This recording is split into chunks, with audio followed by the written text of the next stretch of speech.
Nakitaan na umano ng irregularidad. Ito pa nga lang panukalang budget ng DPWH para sa 2026. Mean? Hi Ruth, nakakuha nga raw ng impormasyon si Senator Erwin Tulfo na susubukang ikarga ang budget insertion para sa flood control projects sa National Expenditure Program pa lang o sa budget proposal na mula sa ehekutibo.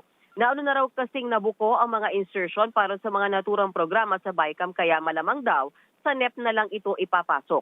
Isa sa mga sinita at nakitang irregularidad ng senador ang pare-parehong budget para sa flood control sa Antique at Iloilo na nagkakahalaga ng 149.75 million pesos. Tanong ni Tulfo, bakit magkaparehas ang budget? Magkakaiba naman ang tatrabahuin at terrain ng mga proyekto. Si Senator Ping Lacson may nakita rin daw na red flag sa nasa 500 proyekto na raw na may pare-pareho ring pondo. Nasa 50 billion pesos umano ang kabuuang halaga ng pare-parehong flood control projects.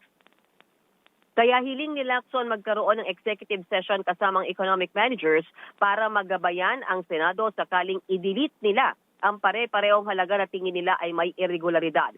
Bukod dyan, Ruth, pinuna rin ni Senator Erwin Tulfo ang paglalagay ng pondo sa mga lugar na hindi naman bahain.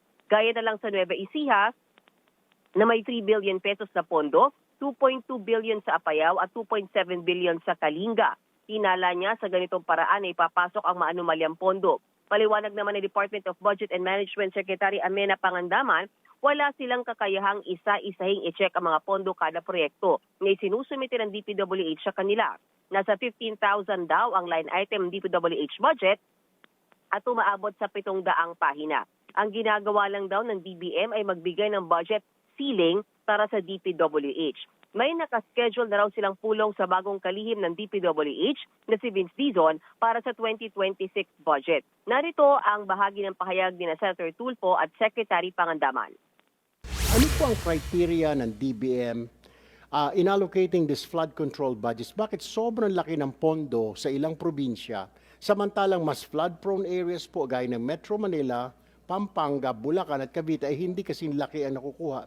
Yung pag-identify ng flood control projects, nagsimula po yon sa DPWH, the central office who prioritizes po the identification of these projects po. Hindi po DBM ang nag-identify ng mga proyekto, baka bawal, baka hindi po, baka kung magka-problema because I really don't know po. Rest assured po that we will try to do something po para maiwasan po yung mga ganitong problema. Uupuan po namin to ni Secretary Vince Dizon. Ruth, bumubuo na raw ng guidelines sa TESEMA ang DBM para sa pag-sumite ng budget ng DPWH. Baka kailangan daw na mas maaga silang magsumite para may oras ang DBM na aralin at i-check ang kada proyekto. Ruth? Yan po ang Express Report ni Mean Los Baños. Mga kapatid, Ruth Cabalpo, para sa mabilis na pasada ng mga balitang dapat niyong malaman, mag-follow at mag-subscribe sa social media pages ng News 5.